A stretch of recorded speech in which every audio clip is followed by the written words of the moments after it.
Okay, तो भाई I gave you guys 2 questions on transformer, ठीक है, but I found some common mistakes जो आप लोगों ने की और मैं डिस्कस कर रहा हूँ, कुछ प्लीज बोर्ड पे देखें। तो ये है एक iron core transformer, soft iron core transformer, ठीक है, उसका शेप है रेक्टेंगुलर शेप है। अच्छा, इनपुट और प्राइमरी सेम थिंग, ठीक है, प्राइमरी और इनपुट एक ही बात होती है, और समझ लो एक तरह की चीज। Output is basically secondary coil, ये लिखा हुआ है सेकेंडरी कॉइल आउटपुट, यहाँ पे लिखा हुआ है प्राइमरी कॉइल इनपुट, ठीक। तो ये समझ लो एक तरह से सिनोनिम्स है फिजिक्स में। अच्छा, हम क्लियरली देख सकते हैं प्राइमरी कॉइल पे इनपुट पे ज्यादा टर्न्स हैं, आउटपुट पे कम टर्न्स। इसका क्या मतलब होगा? आउटपुट पे वोल्टेज कम इंड्यूस होगा, ये स्टेप डाउन ट्रांसफार्मर है। अच्छा, वोल्टेज कम होगा लेकिन करंट ज्यादा होगा, लेकिन पावर सेम रहेगी, पावर सेम रहेगी, ठीक हो गई बात, पावर सेम रहती है ट्रांसफार्मर। ओके, पहला पार्ट भाई, पहले पार्ट में उससे पूछा है बताओ ये किस मटेरियल का कोर होगा। So do not just right iron, soft iron, पहला एक मार्क। रीजन पूछे, कल क्वेश्चन किया था, soft magnetic material, because iron is a soft magnetic. अगर रीजन 2 मार्क का होता तो मैं रीजन भी लिख देता। क्वेश्चन, ये वो आंसर है जो आपको मैंने लिखवाया था, explain the working principle of a transformer. Transformer का वर्किंग प्रिंसिपल बताओ, ट्रांसफार्मर में कैसे इनपुट पे करंट देके आउटपुट पे हमें एक ऑल्टरनेटिंग करंट मिलता है। तो आपकी कॉपी में लिखा हुआ है, सिर्फ डिट्टो वो छापना है और 3 मार्क मिलने। उसका आंसर क्या है मैं रिपीट कर रहा हूं जल्दी से, प्लीज कॉपी में देख लेना, नोट्स में देख लेना, you will find out. An alternating current in the primary coil, सुनो मेरी बात, a changing current या an alternating current in the primary coil induces a changing magnetic field, induces a changing magnetic field in the iron core, which cuts the secondary coil, which cuts the secondary coil, hence a changing EMF is induced at the secondary coil. 3 marks. A changing current in the primary coil induces a changing magnetic field in the soft iron core, which cuts the secondary coil and a changing EMF is induced at the secondary coil. That's it. ये आपको मैं notes में भी लिखे में मिलेगा। This is the principle of a transformer, ठीक है, which cuts the secondary coil। ये कितनी दफा लिखोगे बेटा एक ही answer, which cuts the secondary coil, hence a changing EMF is induced at the secondary coil। Okay, this is the formula for transformer। इसके अलावा कौन सा फॉर्मूला यूज होगा? पावर इक्वल टू, ये भी यूज हो सकता है, power equal to current into voltage. ये है 2 कॉमनली यूज फॉर्मूला, ठीक है। इसकी डेरिवेशन भी यहीं से आई है, वो भी मैं कभी बाद में बताऊं। ओके, सो भाई आपको इस न्यूमेरिकल क्वेश्चन में सिर्फ ये जानना है कि टर्न्स एनपी है, कौन एनएस है, कौन वीपी है, कौन वीएस है, ये जानना होता है। So it's very easy. Question के वर्ड्स में हिंट होता है, या वो प्राइमरी बोल देगा या इनपुट बोल देगा या मेन सप्लाई बोल देगा, मेन सप्लाई भी इनपुट होती है। चलो, so the transformer has 4600 turns on the primary coil, बड़ा बड़ा लिखा हुआ है, that means it is NP, number of turns on the primary coil, 4600। so this is given NP 230 volt, ये वोल्टेज है, लेकिन VP है या VS है? मेन सप्लाई, मेन सप्लाई का मतलब जो हमने दिया है, हमने प्रोवाइड किया है, so this is VP। So NP given है, वीपी गिवन है, मतलब ये दो चीजें कनेक्ट हो रही हैं, करंट नहीं हो रहा होगा इसमें। आउटपुट वोल्टेज मतलब ये सेकेंडरी कॉइल का वोल्टेज है, दिस इज वीएस, सो ये भी गिवन है वीएस। 3 चीजें गिवन है, सिर्फ एनएस निकालना है, very easy. N S upon N P equals to V S upon this given, this given, this given, just make this the subject, ये वहां जाके मल्टीप्लाई हो जाएगा। So N S upon 4600 equals to V S कितना है 230 अपॉन 5, ये वहां चला जाएगा, यू विल गेट 100। इसके यूनिट्स क्या होंगे? 100, 100 नहीं आ रहा ज्यादातर लोग भाई 230 अपॉन 5 करो, 5 4 जा 20, 46 4 जा 20, 46 है बेटा, यही तो लिखा है, गौर से देखो क्या कर रहे हैं। 5 अपॉन यही तो लिखा है, क्या हुआ? मैंने यूं लिखा था, क्या हो? वीडियो रिकॉर्ड हो रही है, झूठ बोलूंगा क्या? चलो चलो कोई बात नहीं, आप लोगों से मिस्टेक हो गई, कोई बात नहीं, ठीक है चलो। अच्छा, सो 100 विल बी द आंसर, ठीक है। आई रोट इट, मैंने गलत लिख दिया। सही समझ आई? मैं ही सिर्फ आपको चेक कर रहा था कि कौन मुझे सही से पकड़ पा रहा। So you did not fail my test, other failed this test. समझ आई है बात की नहीं आई? 100 टर्न्स। ओके, अगला पार्ट, स्टेट वन चेंज। भाई इसका बहुत से बच्चों ने, अब देखो आंसर पता था लेकिन लिखा गलत। क्या चेंज करें कि ये स्टेप अप ट्रांसफॉर्मर बन जाए? 1 मार्क के लिए पूछा है। ये वो पॉइंट है जहां पे सबसे ज्यादा अफसोस होता है टीचर्स को। उन बच्चों के लिए नहीं होता जो फेल भी हो जाए, कोई मसला नहीं, हमें कोई अफसोस नहीं है क्योंकि उन्होंने पढ़ा नहीं था। वी नो दैम, हम तो कहते हैं अच्छा है फेल, दूसरों के लिए टेस्ट वो बनेंगे एग्जाम। लेकिन अफसोस जब होता है जब उस बच्चे को पता होता है कॉन्सेप्ट, लेकिन वो आंसर लिखता है और सोचता है कि मुझे सही लिखा है लेकिन उसको मार्क्स नहीं मिले। उन बच्चों के लिए अफसोस होता है। तो क्योंकि वो पास पेपर क्वेश्चन करते हुए सही से मार्किंग की नहीं देखते या सही से कॉन्सेप्ट नहीं होता। और वो इसका आंसर देखो काफी बच्चों ने लिखा है जो कि गलत है कि just increase the number of turns on the secondary coil. This is not enough.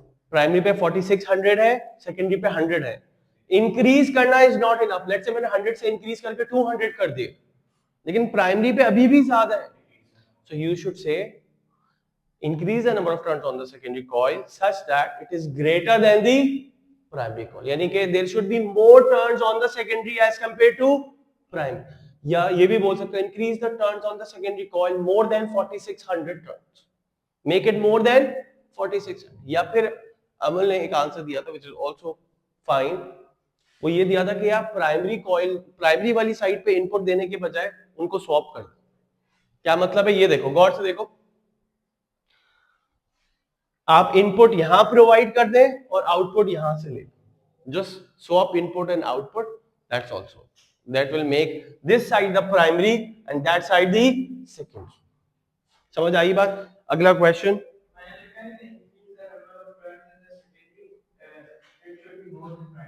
हाँ सही, ये आपने should be more than primary जो है ना, ये अभी अभी ऐड किया। I know you. ओके, अच्छा सुनो, ये है एक ring shape iron core transformer, ठीक है। अच्छा यहाँ पे एक प्रॉब्लम दिख रहा है, इस ट्रांसफार्मर में कोई प्रॉब्लम दिख रहा है आप लोगों को? दिखेगा, गौर से देखो, लेफ्ट साइड पे, यहाँ पे कोई प्रॉब्लम दिख रहा है? यहाँ पे कोई प्रॉब्लम दिख रहा है? डीसी सप्लाई दी हुई है, transformer works on AC. DC पे क्या होता है, सिर्फ एक दफा डिफ्लेक्शन होके बस रुक जाती है, या फिर आपको क्या करते रहना पड़ता है, स्विच ऑन ऑफ करते रहना। तो यहाँ यही पूछा। चलो और जल्दी से देख लेते हैं। तो पहला पार्ट है, पहले पार्ट में क्या पूछा है बताओ, जब स्विच क्लोज करेंगे तो क्या ऑब्जर्व होगा? जल्दी से बताओ, स्विच क्लोज करेंगे तो क्या ऑब्जर्व होगा?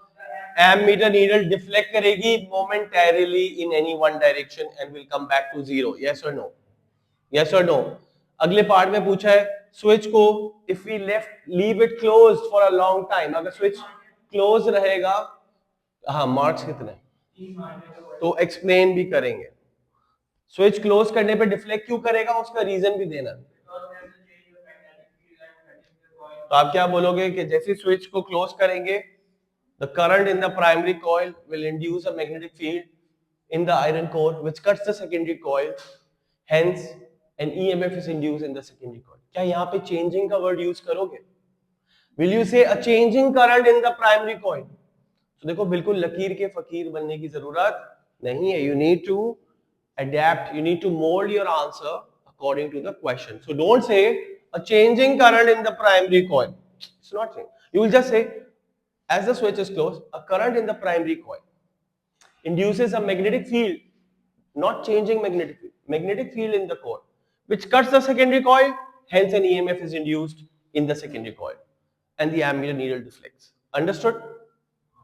अगले पार्ट में बोले अगर इसको क्लोज करके रखें काफी देर के लिए तो आप बोलेंगे ammeter needle will not deflect, the ammeter needle will stay at zero। क्या रीजन देना है? 1 मार्क है, रीजन देने की जरूरत है।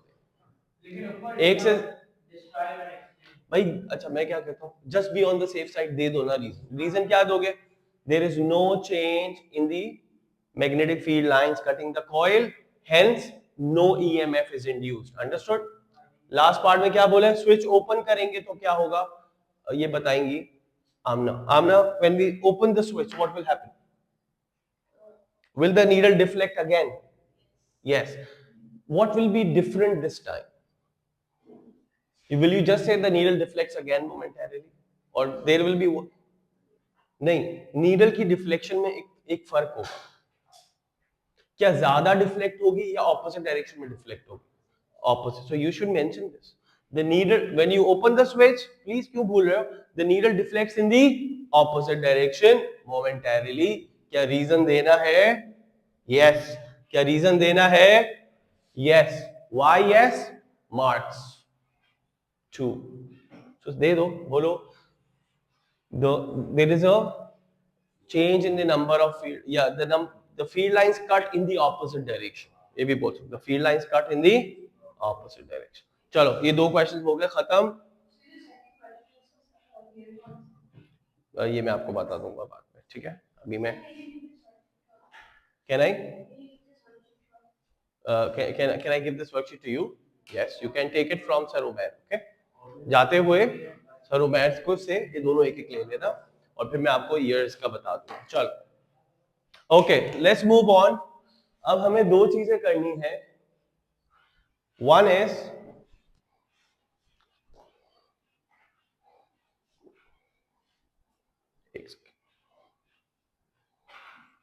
चलो, so we have to do now two things. One is Lenz's law, जो बहुत शॉर्ट है, 5 मिनट्स लगेंगे, and the other is generator. And I am afraid हमें बस टाइम कम बचना है, बिकॉज जब मैं फास्ट पेपर क्वेश्चन कराता हूं तो आई गेट कैरिड अवे, मैं बस बताता रहता हूं। चलो एनीवे, जल्दी से लेंसेज लॉ कर लेते।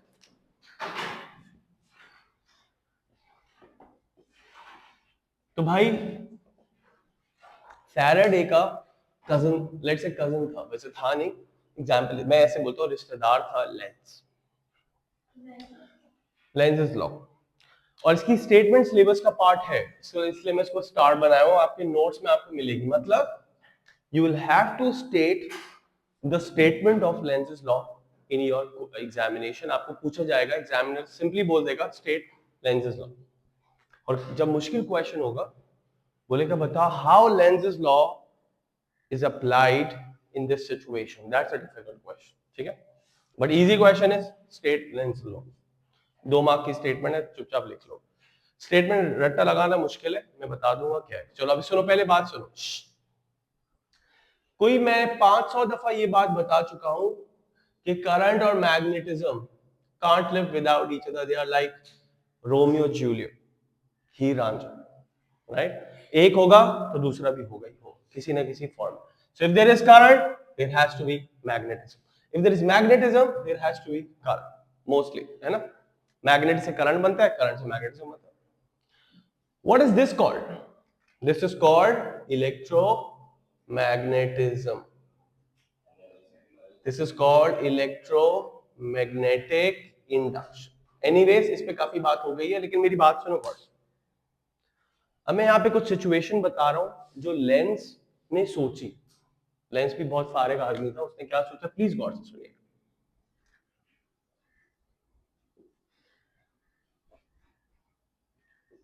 ये मैं एक सिचुएशन, चार चीजें पहले से ही कर देता हूँ। प्लीज गौर से सुनना, गौर से सुनना है आप लोगों ने।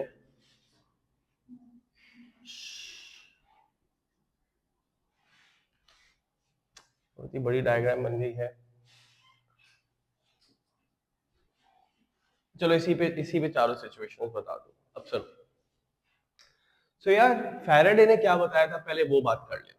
फैराडे ने बोला था if you bring this magnet close to this coil will have current in it, yes or no, EMF current, and the bulb will glow momentarily, yes or no। so Faraday ने ये वाली बात बताई थी कि यार मैग्नेट अगर इसके करीब लेकर आओगे, इस कॉइल में क्या बनेगा, करंट बनेगा। उसका रिश्तेदार लेंस था, उसने बोला यार अगर करंट होगा इस कॉइल में तो इस कॉइल में क्या प्रोड्यूस होना चाहिए, इस कॉइल को क्या, इस कॉइल की भी मैग्नेटिक फील्ड लाइंस बननी चाहिए, यस और नो? मैं रिपीट कर, इस मैग्नेट की मैग्नेटिक फील्ड लाइंस है imaginary, invisible, I can't see it, yes or no? When it is brought close to the coil, this coil will have current in it, yes or no? और फिर उस current की वजह से भी तो एक मैग्नेटिक फील्ड लाइंस बननी चाहिए, समझ आ रही है? इट्स लाइक अ साइकिल, इसने इसको मारा, उसने इसको मारा, वो नहीं आपने मीम्स देखी है, उसने इसको थप्पड़ मारा, वो थप्पड़ कंपटीशन, एक तरह से ये वही है। ये करीब आ रहा है मैग्नेट, कॉइल में करंट बन रहा है, और कॉइल के करंट की वजह से कॉइल भी तो मैग्नेटाइज होनी चाहिए because of the rules of electromagnetism, yes sir? या फिर इसके लेट्स से ये कॉइल एक आयरन के ऊपर रैप थी, रिमेंबर आयरन को मैग्नेटाइज करने का क्या तरीका होता था, उसको रैप करो कॉइल में और उसमें डायरेक्ट करंट घुसा दो, यस सर, और वो आयरन मैग्नेटाइज हो जाए।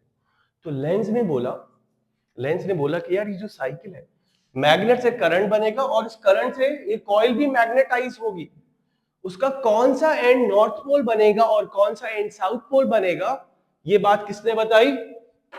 लेंज ने। ये बात किसने बताई? लेंज ने। कौन सी बात? Sir, if you bring a magnet close to a coil, the coil will also magnetise, the coil will also, why? Because magnet will create current in the coil and that current will create magnetism in the coil, ठीक है? And now which end will become north, which end will become south, it's very easy to understand. और उसने एक rule दिया, पता है क्या rule दिया? which I call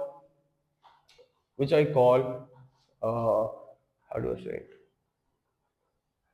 जैसे कहते हैं ना लाइफ में, सुनो गौर से, लाइफ में आपका जो शैडो है, आप शैडो को चेस करो, आप अपने शैडो को चेस करो, क्या होता है? वो आपके करीब आता है, दूर जाता है, दूर जाता है। देखो ये मेरा शैडो है, कहां भी बन रहा है कि नहीं बन, शैडो को चेस करूंगा, शैडो दूर जाता है, यस और नो? और द मोमेंट आप बोलो अच्छा छोड़ो मुझे नहीं चाहिए, मैं नहीं चेस कर रहा, और आप यू टर्न लेके वापस जाने लगो, शैडो क्या करता है? शैडो आपके पीछे पीछे आपको चेस करता है ना। इसी तरह आपको लाइफ में बोलते हैं भाई, इसको मैं नहीं समझा पाऊंगा किसी लाइफ लेसन से, तो अभी फिलहाल मैं ये बता देता हूँ, when you go after your, समझ लो एक तरह से शैडो रूल। कौन सा रूल है? Shadow rule. और वो कैसे अप्लाई होगा सुनना, जब इसके करीब नॉर्थ पोल आएगा तो यहाँ पे वो पोल इंड्यूस होगा जो नॉर्थ को करीब आने से रोकेगा, इस मैग्नेट की मोशन को अपोज करेगा।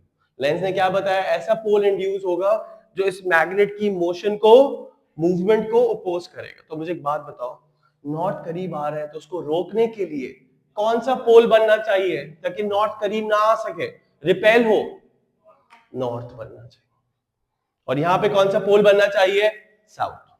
प्लीज गॉड से सुनो, लेंस ने बोला एक ऐसा पोल इंड्यूस होगा जो मैग्नेट की मूवमेंट को अपोज करेगा।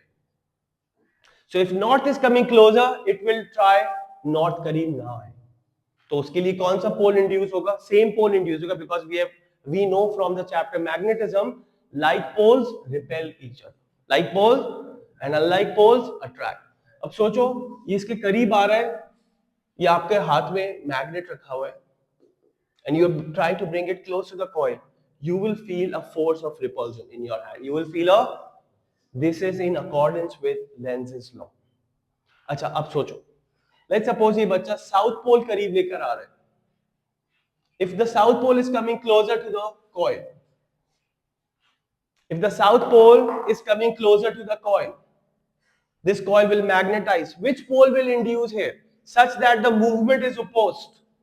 South pole. South pole induce होगा ताकि इसकी मूवमेंट करीब जो आ रहा है वो अपोज हो सके।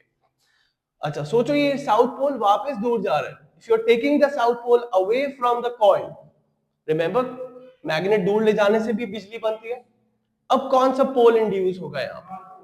नॉर्थ, ताकि इसकी मूवमेंट अपोज हो, और यहाँ कौन सा बनेगा? South. So when you take the south pole away, you will feel again a resistance. So whether you bring the magnet close to the coil, when you try to take it away from the coil, आपके हाथ में क्या feel होगी? Resistance feel होगी। This is who observed this? Lenz observed. उसने बोला है करीब लेकर आते हैं तो भी मसला होता है, क्योंकि यहाँ पे नॉट सेम पोल बन जाता है, दूर लेके जाते हैं तो ऑपोजिट पोल बनता है। सो जो इसके अंदर करंट इंड्यूस हुआ है वो एक ऐसा मैग्नेटिक पोल बनाता है जो मैग्नेट की मूवमेंट को अपोज कर। ठीक है, चलो अब मुझे बताओ, this is the question for you all. If I take the north pole, this is the north pole, it is close to the coil, and I am taking this magnet away from the coil, there will be a decrease in the number of field lines cutting the coil, तो इसके अंदर current induce होगा, वो current इस coil को magnetise करेगा, कौन सा पोल यहाँ पे बनेगा? If I am taking the north away from this, यहाँ पे कौन सा पोल बनेगा? साउथ पोल बनेगा। समझ आ रही बात के? Is it understood or not understood? Great. So if you bring the magnet close or you take it away, दोनों सिचुएशन में मैग्नेट की मोशन अपोज होती है। हाँ, ये परमानेंटली मैग्नेट तो नहीं रहेगा ना कॉइल, जब ये दूर चला गया मैग्नेटिज्म खत्म। अब आप करीब लेकर आओगे तो यहाँ नॉट बने, क्योंकि ये परमानेंटली मैग्नेटाइज नहीं होता कॉइल, जब तक फील्ड लाइंस में चेंज आता रहता है, जब तक का मैग्नेट। तो अब इसकी स्टेटमेंट पता है क्या है? लेंज़ेस लॉ की स्टेटमेंट क्या है? लिख लो, मैं लिखवा रहा हूं, प्लीज राइट इट डाउन। और वो स्टेटमेंट ये है, the direction of induced EMF, the direction of induced EMF, the direction of induced EMF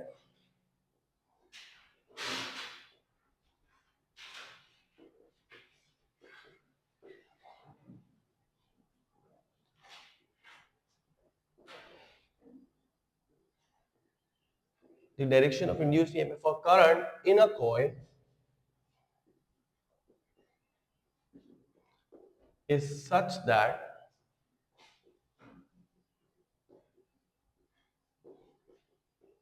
it opposes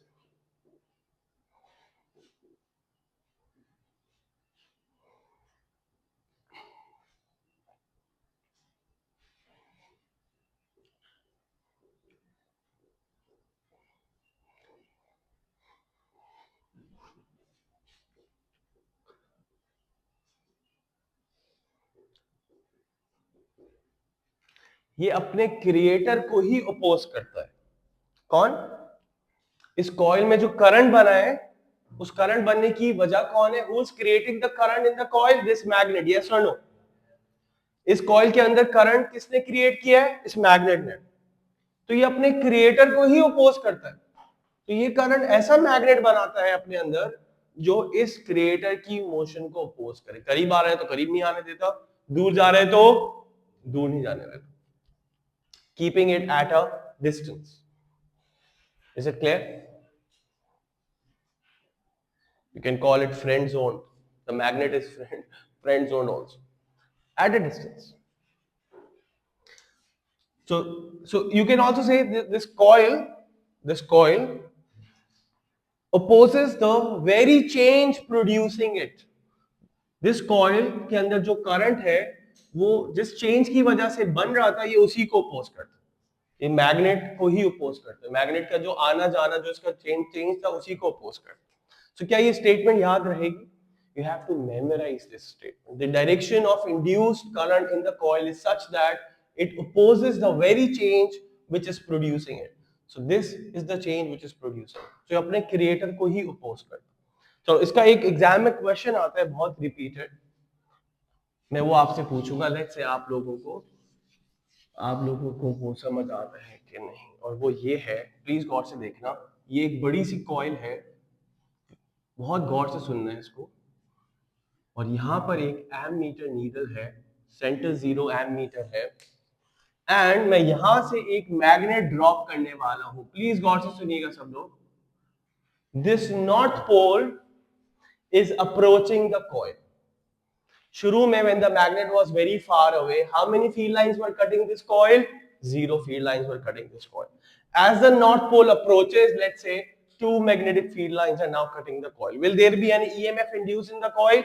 Yes, because magnet दूर था, करीब आया, induce हुआ EMF, करंट बना। उसकी वजह से coil मैग्नेटाइज होगी। yes, क्योंकि जब coil में करंट आएगा तो coil की अपनी भी मैग्नेटिज्म हो। yes or no? अब मुझे बताएंगे कौन? तलहा। तलहा यहां पर कौन सा पोल बनेगा इस side? When north is coming close, कौन सा पोल बनेगा? नॉर्थ पोल बनेगा। और यहां पे कौन सा बनेगा? साउथ। और needle, let's suppose needle deflect हुई, कहां पे हुई needle deflect? To the right, ठीक है। Okay, now the magnet is has reached here and it is still falling and the magnet is now going away. सही, same size magnet है, ठीक है, अलग अलग नहीं है। now what is happening? the magnet इसके अंदर से गिर रहा है। now the south pole is going away from this coil, yes or no? अब कितनी फील्ड लाइंस कट होंगी जब ये दूर चला गया होगा? तो there will be zero field lines cutting the coil. फिर से ईएमएफ जनरेट होगा कि नहीं होगा? होगा, इस दफा ऑपोजिट डायरेक्शन। इसका प्रूफ क्या है? इसका प्रूफ चेक करो। When the south pole goes away from the coil, which pole will be induced here such that it opposes the motion of this magnet? North pole. पहले यहां पे कौन सा पोल इंड्यूस हुआ था? साउथ। अब कौन सा पोल इंड्यूस हुआ है? नॉर्थ। पहले यहां पे नॉर्थ था, अब यहां पे कौन सा पोल है? South. which also is an evidence, क्योंकि इसके मैग्नेटिक पोल्स रिवर्स हो गए, मतलब इसके अंदर करंट की डायरेक्शन भी क्या हो गई होगी? Reverse. That's the reason why when the magnet goes away, field lines decrease हुई हैं, तो ऑपोजिट डायरेक्शन में करंट इंड्यूस होता है। तो अगर पहले नीडल राइट पे डिफ्लेक्ट हुई थी, अब कहां डिफ्लेक्ट होगी? लेफ्ट पे। When one very important point,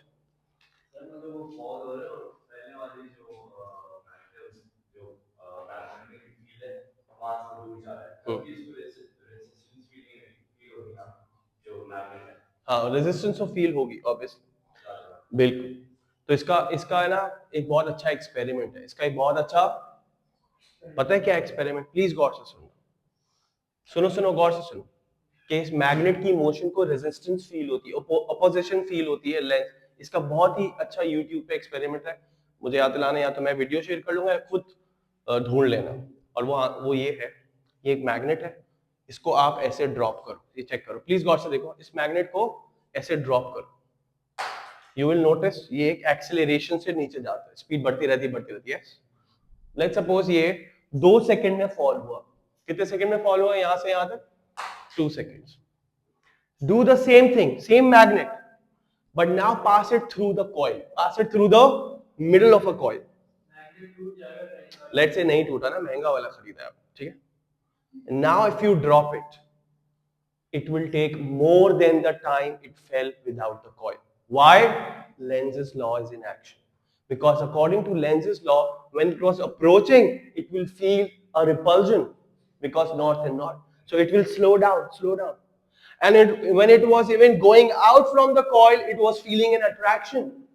So because of that force, I'm not saying ये अटक जाएगा बीच में, gravity भी है उसको खींच रही है, लेकिन it will take more time than the one that fell without the coil. Is it clear or not clear? So बहुत ही easy experiment है, अगर आपको लेंस की बात को proof करना है, drop a magnet just in air and then drop the same magnet through the coil. The magnet through the coil will take longer time because lens ने बोला था जब मैग्नेट कॉइल में करंट जनरेट करता है तो उस कॉइल की मैग्नेटिज्म अपने क्रिएटर को ही क्या करती है? ओपोज करती है। Make sense? समझ में आई ये बात? ओके, चलो अब जनरेटर रूल समझ लो प्लीज गॉड। जनरेटर रूल क्या है? I think I will take one more class now for this chapter to end with past figure. लेकिन मैं भी कॉन्सेप्ट बता देता हूं, इट्स इजी। और वो ये है, मैं यहां पे दोनों, इनफैक्ट मैं एक काम करता हूं, ये खोल लेता हूं, वेट, इंडक्शन के नोट्स खोल लेता हूं मैं यहाँ पे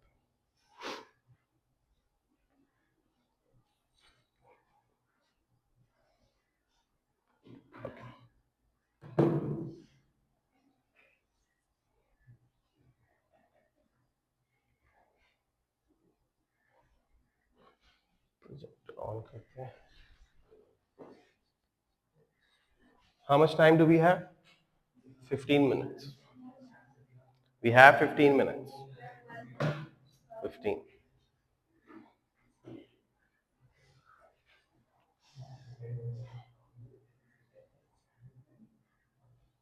Okay.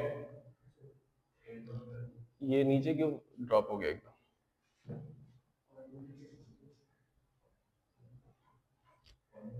चलो सही, क्वाइट बेटा, बोर्ड पे देख लो सब लोग. Maria lights off please, this one.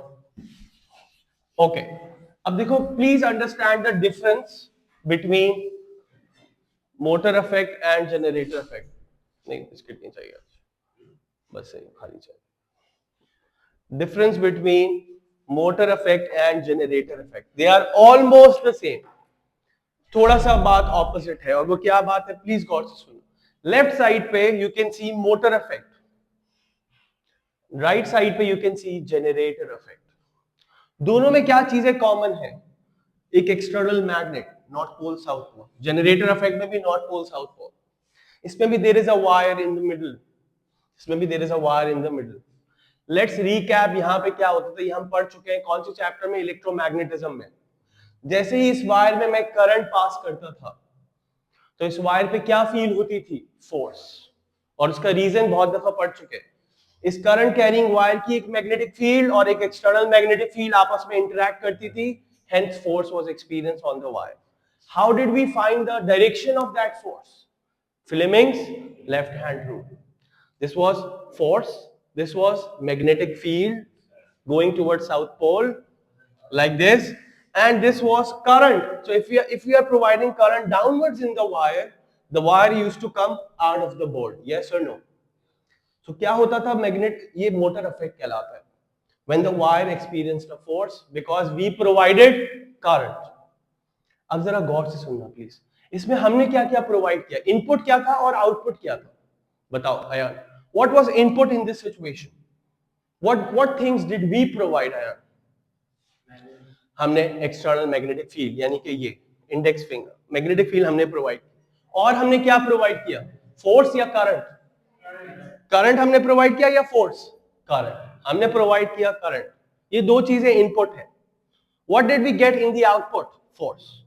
हमें फोर्स मिली आउटपुट. उस फोर्स को हमने क्या यूज किया? मोटर बनाई, बाइक को चलाया. उस फोर्स से हमने पानी को ग्राउंड फ्लोर से छत तक पंप किया. We use this force for many applications. Yes और no? This is motor effect. When we provide current and the external magnetic field as the input, as the raw material, and we get force, this is called motor effect. Generator effect is a little opposite. Generator effect में पता है क्या होगा? सोचना गौर से. इस wire में मैं अगर करंट ना दूं बल्कि फोर्स प्रोवाइड करूं, तो इस वायर में क्या प्रोड्यूस हो जाता है? करंट. क्या प्रोड्यूस हो जाता है? और सोच और सुनना कैसे. ये लेट्स से ये वायर है, प्लीज गौर से सुनना. This wire is over here right now. The magnetic field lines are going like this. How many magnetic field lines are cutting this wire? Zero. How many field lines are cutting this wire? Because it is outside the board. Now, मैं इसको बहुत जल्दी से यूं से यहां लेकर आ जाऊं. Let's say 3 फील्ड लाइंस गुजर रही थी. कितनी फील्ड लाइंस गुजर रही थी? 3.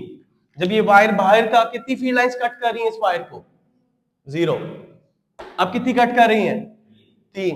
तो इस वायर में क्या जनरेट होगा? Current. According to electromagnetic induction, there is a change in the number of field lines cutting the wire. There is a change in the number of field lines. तो अब इस वायर में current. तो एक तरह से ये मोटर इफेक्ट का ऑपोजिट हुआ कि नहीं हुआ? लेकिन क्या चीज कॉमन थी? एक्सटर्नल मैग्नेटिक फील्ड दोनों में क्या है? कॉमन है. इंडेक्स फिंगर दोनों में कॉमन. जनरेटर इफेक्ट में भी हम एक्सटर्नल मैग्नेटिक फील्ड देते हैं, मोटर इफेक्ट में भी देते हैं. इस चीज का फर्क है. मोटर इफेक्ट में हम करंट प्रोवाइड करते हैं और हमें फोर्स मिलती है. जनरेटर इफेक्ट में हम फोर्स प्रोवाइड करते हैं और हमें क्या मिलता है? करंट. और दूसरा फर्क ये है, इसमें लेफ्ट हैंड रूल यूज होता था, इसमें कौन सा रूल यूज होगा? Same things but right hand. Now if let's suppose you want to find out, sir, if you are pushing it into the board, if you are pushing the wire, providing the force into the board, in which direction will the current be induced? Will the current in the wire be induced downwards or upwards? So which rule will we use now? Fleming's right hand. बातें वही है. ये force है, ये magnetic field toward south pole है, this is induced current. तो आओ जरा इसको अप्लाई करते हैं. So index finger toward south pole, thumb कहां पे पॉइंट करना चाहिए? Where are we moving the wire? Force कहां लग रही है? Into the board. So my middle finger is pointing in which direction? Downwards. So if you push the wire into the board, the wire will generate current automatically downwards. This is generator effect. This is which effect?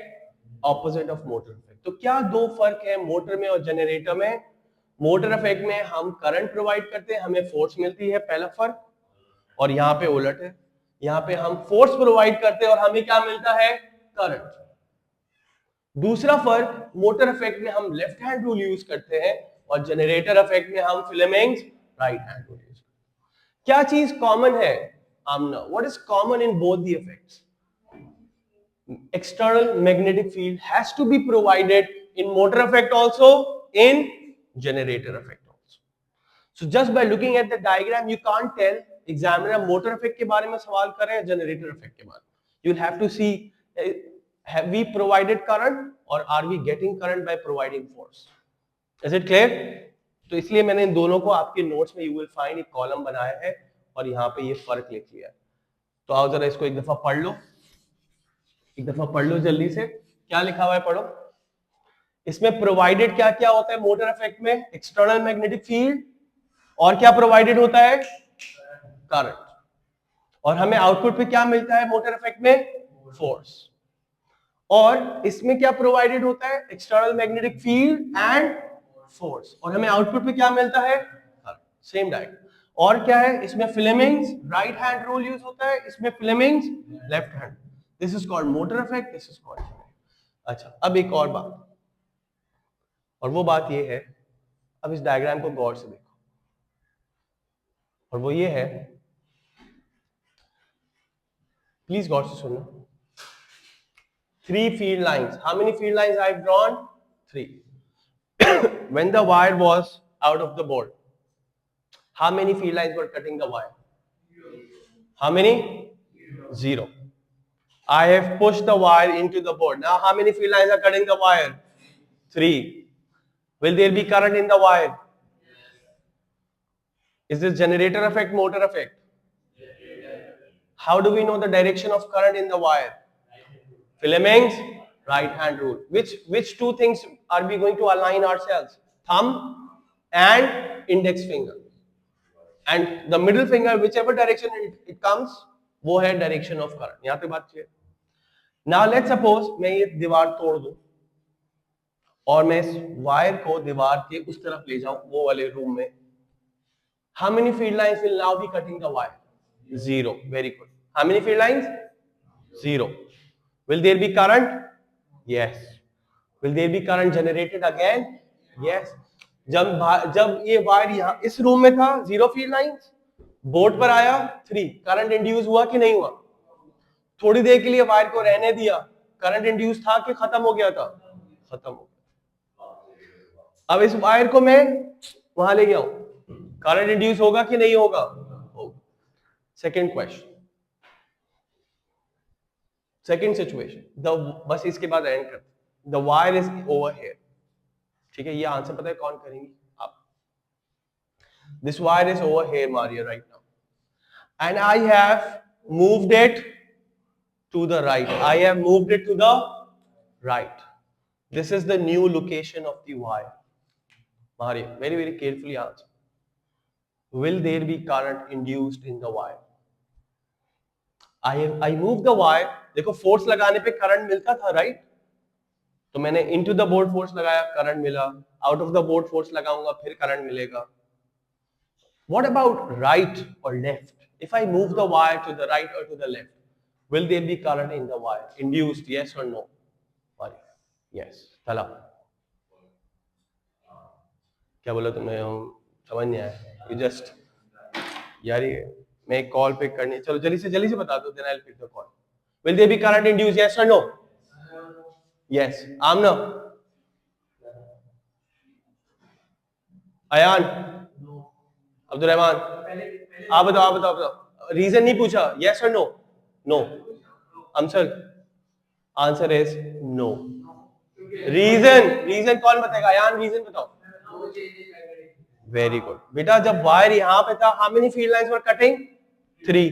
जब मैं wire right पे लेके जाऊंगा, is there any change? Still the same number of field lines cutting. So इससे क्या बात समझ में आई? अगर फोर्स की डायरेक्शन, सुनो गॉड से, very important key point, then I am ending the class. If the direction of force is parallel to the direction of magnetic field, you can't use right hand. Can you use right hand? Right hand के लिए किसी भी दो चीजों का parallel होना नहीं चाहिए. So one liner, one very important key point is, if the direction of force is parallel to the magnetic field, no current is induced. Will you remember this? If the direction of force is parallel to the external magnetic field, no current is induced. If the direction of force is parallel to the external magnetic field, no current is induced. Understood?